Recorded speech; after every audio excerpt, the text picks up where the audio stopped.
ये कहानी रमेश नामक एक गरीब सब्जी वाले की है, जो अपनी पत्नी सुशीला और बेटी पिंकी के साथ एक छोटे से गांव में रहता है।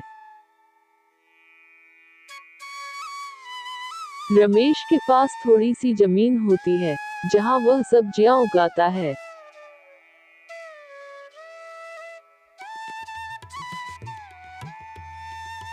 रमेश बाजार में सब्जियां बेचकर घर का खर्च चलाता है, पर लगातार बारिश न होने के कारण उसकी फसल बर्बाद हो जाती है। रमेश का खेत, जहां सूख चुकी सब्जियां बिखरी पड़ी हैं, आसमान में बादल नहीं हैं और चारों ओर सूखा फैला हुआ है। रमेश खेत में खड़ा होकर सब्जियों को देख रहा है, जिनके पत्ते मुरझा चुके हैं। इस बार तो सारी फसल खराब हो गई। बारिश न होने से सब कुछ सूख गया और जो बचा था वो घटिया बीजों की वजह से बर्बाद हो गया। तभी सुशीला पास आकर रमेश के बगल में खड़ी हो जाती है और चिंता जताते हुए, अब क्या करेंगे हम? घर का खर्च कैसे चलेगा? लोग भी शिकायत कर रहे हैं कि सब्जियां खाने लायक नहीं हैं। पता नहीं सुशीला, बाजार में सब्जियां बेचकर जो थोड़ी बहुत कमाई होती थी, अब वो भी खत्म हो गई है। पिंकी दूर से आते हुए ये सब सुन रही होती है।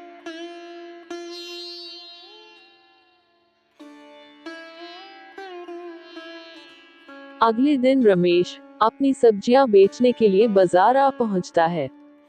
उसकी सब्जियां सूखी और खराब दिख रही थी।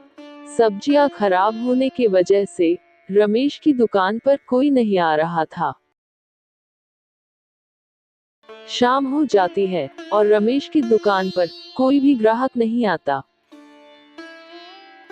रमेश उदास होकर अपनी सब्जियां समेट लेता है और घर की ओर लौट जाता है।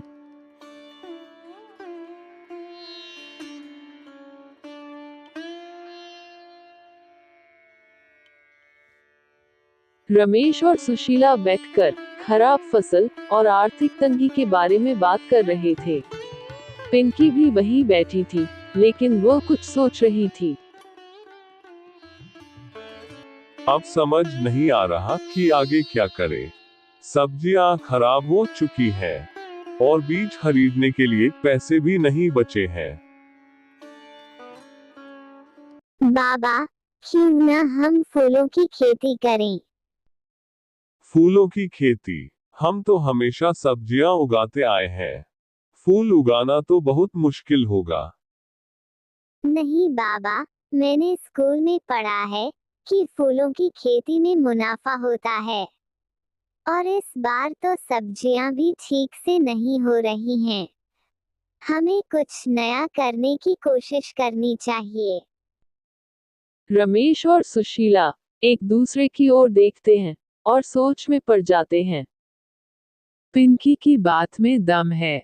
अगर सब्जियां नहीं उग रही, तो क्यों न इस बार फूलों की कोशिश करें? ठीक है, हम कल ही बाजार जाकर फूलों के बीज और पौधे खरीद लाएंगे।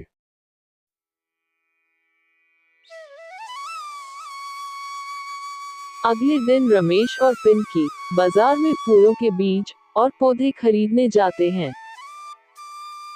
रमेश को थोड़ा डर है, लेकिन पिंकी पूरे आत्मविश्वास के साथ उसे समझाती है। क्या ये सही फैसला होगा? अगर फूल भी खराब हो गए तो? बाबा, इस बार ऐसा नहीं होगा। फूलों की खेती में ज्यादा पानी की जरूरत नहीं होती और लोग हमेशा फूल खरीदते हैं, जैसे पूजा के लिए, त्योहारों के लिए और सजावट के लिए। रमेश कुछ हिम्मत जुटाते हुए फूलों के बीज और पौधे खरीद लेता है।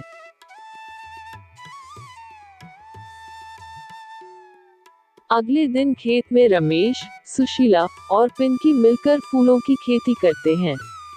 पिंकी अपने पिता को फूलों की देखभाल के बारे में सिखाती है। बाबा, इन फूलों को ज्यादा पानी की जरूरत नहीं है, बस थोड़ी धूप और सही समय पर देखभाल करनी होगी। रमेश ध्यान से सुनता है और मेहनत से खेतों में काम करता है।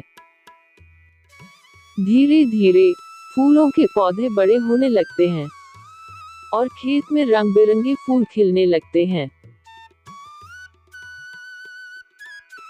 कुछ हफ्तों बाद फूलों से भरे खेत को देखकर रमेश और पिंकी बहुत खुश होते हैं। वे बाजार में फूल बेचने के लिए जाते हैं। बाजार पर लोग पहले से ही फूलों की मांग कर रहे होते हैं। अरे रमेश भाई, ये फूल तो बहुत अच्छे लग रहे हैं। इस बार बाजार में इनकी बहुत मांग है। हाँ राम बाबूजी, इस बार पिंकी की सलाह पर हमने फूलों की खेती की है और देखिए कितने सुंदर फूल उगे हैं। राम बाबू रमेश से सारे फूल खरीद लेता है और बाजार में लोग फूलों को खरीदने के लिए उमड़ पड़ते हैं। रमेश और पिंकी के सारे फूल बिक जाते हैं और दोनों बहुत खुश होते हैं। सारे फूल बिकने के बाद दोनों घर की ओर चल देते हैं।